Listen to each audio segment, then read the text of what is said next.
Open type font আমরা select করব, কারণ এক্ষেত্রে আমরা সাবস্ক্রিপশন এবং সুপারস্ক্রিপশন সম্পর্কে জানবো, কিভাবে এগুলো ব্যবহার করা যেতে পারে। উইন্ডো থেকে টাইপ ওপেন টাইপ এর যে প্যানেলটি সেটি নিয়ে আসলাম এবং X square plus Y square is equal to 0 এই সমীকরণটি তৈরি করার জন্য আমাদের যে কাজটি করতে হয়েছে, অর্থাৎ প্রথমে আমরা x2 প্লাস y2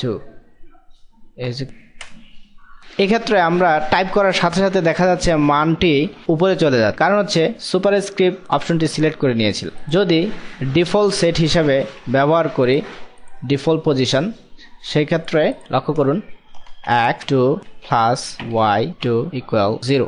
এখন এর মিনিংটা আমরা বুঝতে পারতেছি না যে এর কি ধরনের সমীকরণ। 2 যদি সুপারস্ক্রিপ্ট করা হয়, সুপারস্ক্রিপ্ট,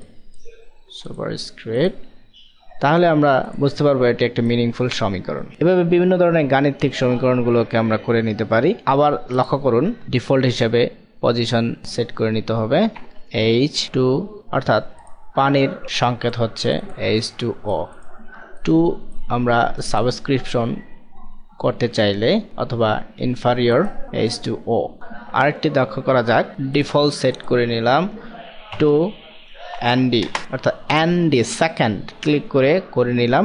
এভাবে বিভিন্ন ধরনের সংক্ষিপ্ত রূপগুলোকে আমরা ওপেন টাইপ ব্যবহার করে করতে সক্ষম হই। এখানে আমরা যেই সুপারস্ক্রিপ্ট এবং সাবস্ক্রিপ্ট ব্যবহার করতেছি তার মান পরিবর্তন করতে চাইলে ডকুমেন্ট সেটআপ থেকে সুপারস্ক্রিপ্ট এবং সাবস্ক্রিপ্ট এর সাইজ এবং পজিশন তা নির্ণয় করে দিতে হবে। এটি হচ্ছে ডিফল্ট সেটিং। এই ডিফল্ট সেটিংসটি পরিবর্তন করে আমরা ব্যবহার করতে সক্ষম হব। আপনার প্রয়োজন অনুযায়ী পরিবর্তন করে নেবেন।